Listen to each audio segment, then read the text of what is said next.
Up with KREM begins now.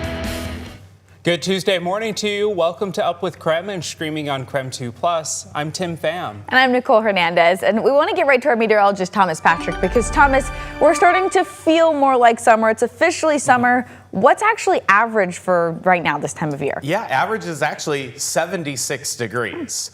It always is a little bit lower than we think it is because, well, our summers just continue to get warmer and warmer year after year, or at least that on average. So when we look at our forecast here, just realize that we're going to at least be at or well above average for at least the next week plus here as our temperatures once again turn back into this warm summer heat and away from those 60-degree temperatures that we had from this previous weekend. Currently, it's 54 degrees.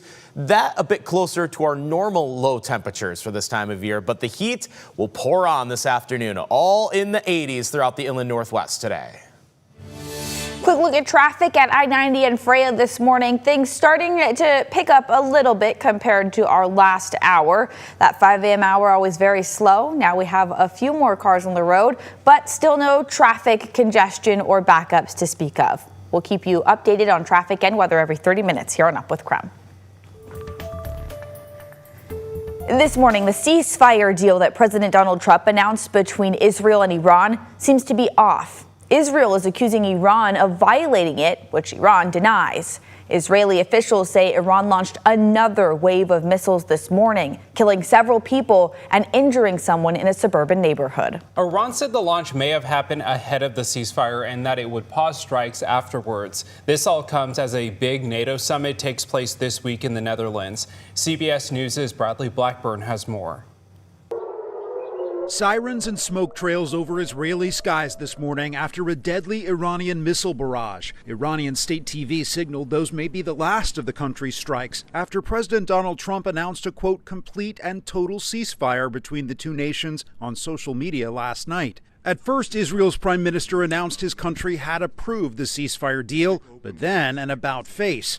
Israel's defense minister has ordered new intense operations to attack Tehran and destroy targets of the regime and terror infrastructure after accusing Iran of violating the ceasefire. But an Iranian news agency said reports of a violation were false. The White House says President Trump discussed a deal directly with Israeli Prime Minister Benjamin Netanyahu, while other top administration officials, including Vice President J.D. Vance and Secretary of State Marco Rubio, communicated with Iran. Iran's foreign minister initially seemed non-committal to the proposal, posting on X, "There is no agreement," and that a final decision on the cessation of our military operations will be made later, though he followed that up with claims that his country continued its aggression until the last minute, indicating a possible stop in strikes around 4 a.m. local time. Monday, Iran launched counterstrikes targeting a U.S. airbase in Qatar, retaliation for U.S. strikes on 3 Iranian nuclear facilities over the weekend. President Trump says Iran gave early notice in advance and that there were no deaths or injuries. Bradley Blackburn, CBS News. Today, the Trump administration will be giving a classified briefing to members of Congress about the strikes against Iran. Democrats and some Republicans have come out against military involvement with Iran, with lawmakers proposing resolutions meant to limit President Trump's war powers. Washington's representatives and senators are sharing their reactions. Senator Maria Cantwell released a statement saying, in part, the United States should work to do everything it can to avoid a larger war with Iran or a larger Middle East conflict. She also says Congress should work to pass the Enhanced Iranian Sanctions Act and that, quote, Congress should also reassert its constitutional authorities to head off future reckless or short-sighted presidential actions on issues of war and trade. Senator Patty Murray also released a statement saying in part, quote, we can all agree that Iran should never possess a nuclear weapon, but the American people do not want to begin a war with Iran, and Trump does not have the unilateral authority to start one, end quote. She also called the strike unconstitutional. Congressman Dan Newhouse also shared a statement on social media. He said he stands with Israel. He finished off his statement saying, quote, Iran cannot be allowed to have a nuclear weapon. And Congressman Michael Baumgartner wrote in a statement saying in part, quote, there is no greater threat to the world than nuclear proliferation. He ended his statement saying, quote, I fully support President Trump's decision to bomb Iran's nuke reactor. Well, this morning, we're expecting the National Transportation Safety Board to decide what caused the door panel of a Boeing plane to blow out mid-air. Remember, this happened back in January of last year. The blowout left a hole in the side of the Boeing 737 MAX while it was more than 16,000 feet in the air. Crews found the door in a backyard in Oregon. Starting at 6:30 this morning, so in about 25 minutes, the NTSB will hear the investigation's findings and vote on the probable cause of the incident. They could possibly answer the question of who was to blame. A Spokane man asked to be released from the Spokane County Jail after Border Patrol arrested him. Now, a federal judge rejected that request. You may remember the video of Martin Diaz being arrested at his home in North Spokane by Border Patrol agents in April for a deportation order. Following his arrest, Diaz was charged with assaulting a federal agent. He allegedly struck the officer with his elbow while resisting arrest. A federal judge denied a request to reconsider his detainment. As of now, Diaz is set for a jury trial for September. Right now, the Cordelane Police Department is investigating the death of an inmate. 44-year-old Joey Campbell died in the Kootenai County Jail last month. Campbell was a member of the Cordelane tribe and a mother of two. The woman's mother told our news partners at the Cordelane Press Campbell struggled with mental illness and had completed an inpatient program just before getting arrested on trespassing charges. 6:07 here. We are just days away now from Hoopfest, and we can expect tens of thousands of visitors coming to the Lilac City to ball out or just to spectate and watch like me. Yeah, definitely. I'm not much of a baller myself, No, but I same. love the sport. Definitely. Okay, so because so many people will be here, Washington State Patrol says they're increasing patrols along I-90 this weekend. WSP and local law enforcement agencies all the way from King County to Spokane will have focused patrols targeting impaired drivers and speeding. WSP says in 2024, there were 33 impaired drivers taken off the roads just in the Spokane area during Hoopfest weekend. And as anticipation picks up for, of course, the world's largest 3-on-3 basketball tournament, we will be covered with everything Hoopfest. KREM 2's Brandon T. Jones live from Riverfront Park for us this morning. So, Brandon, only 4 days now left for tip-off. You getting warm, my friend? I know you got a team going. Oh, no, I'm coming out completely cold, Tim. And first and foremost, I don't want you to sell yourself short either, you know.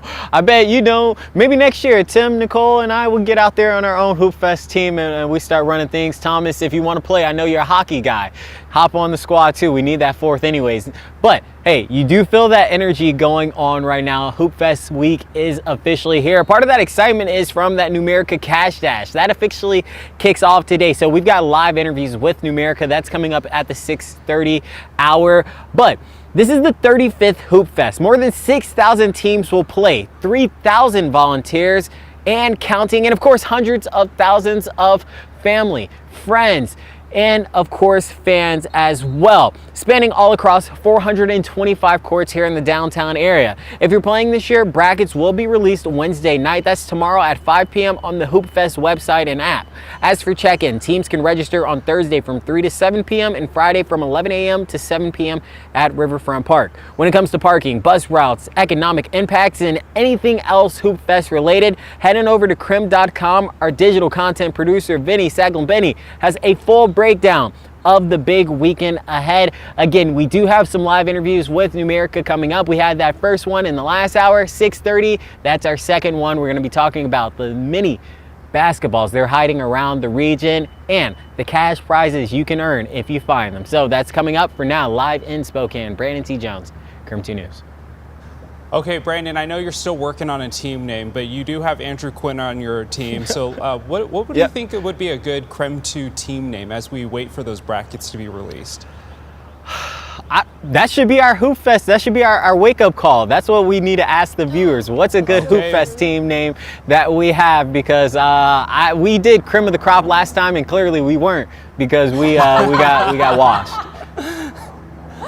You're the creme of the crop to me, Brandon, just saying.